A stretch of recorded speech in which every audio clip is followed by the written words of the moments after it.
welcome back to Security Best Practices Training. This is the 7th and last video of our series. I've been Marianne, your training specialist. The topics we're going to cover are malware and personal security. So malware is just a portmanteau of malicious software. Malware. Basically, it's intended to infect, damage, or disable computers or other systems. Basically, just bad stuff. Mal is Latin for bad. It's most commonly downloaded from a website, attached in an email, or through a link that automatically downloads the packet from a website.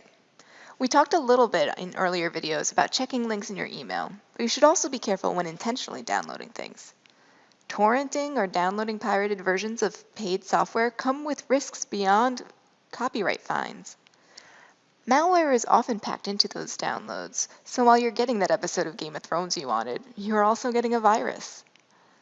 Malware is ever evolving. About a third appears only once. That means once your protections, like your firewall and antivirus, have learned to protect against it, malware may change to try and evade detection. That's why it's so important to keep devices up to date.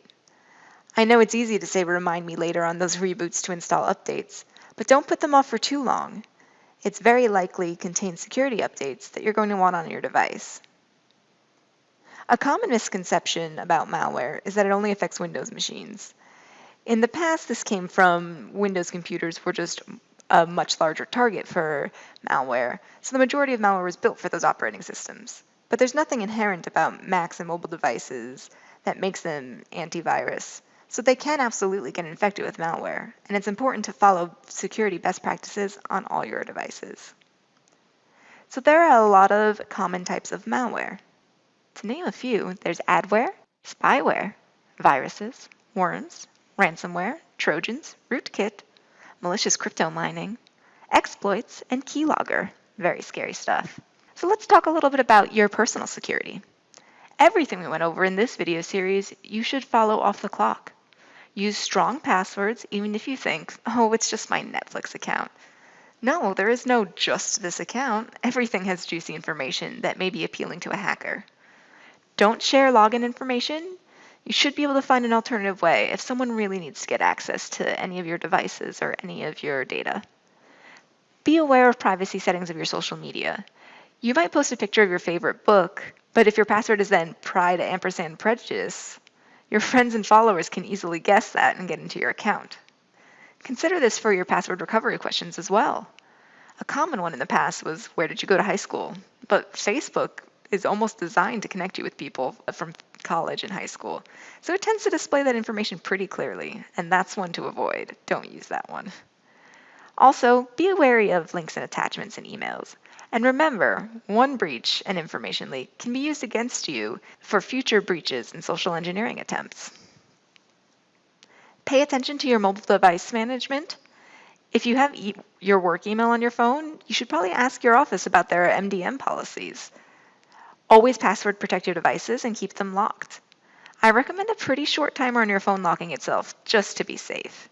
And lastly, don't share your devices. Think of all the accounts and information you have on there.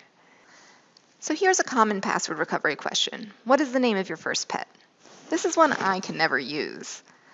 My dog's name is Cappy. It's short for Captain Picard, and he's adorable, and he's all over my social media. And now you know his name too, so I definitely can't use this as my password recovery question. Strong recovery questions are pretty much just as important as passwords because it's another way to get into an account. So what if a breach occurs? What next? When it comes to combating breaches, timing is key. The earlier you can get this information to your preparedness coordinator and IT team, the less damage the breach will incur. So if you think your computer has malware, or if you've been locked out with ransomware, if you think your email is compromised, or if someone has learned your password, contact your IT department. Or Valiant if you're a client. And then, of course, if you have a preparedness coordinator, contact them as well. Congratulations, you've completed Security Best Practices training. Thank you for taking these lessons with me. Hopefully you can use this both in your everyday life and also at work. Feel free to review this periodically. I usually recommend once a year, and keep an eye out for security updates. This is your training specialist, Marianne, signing off. Bye.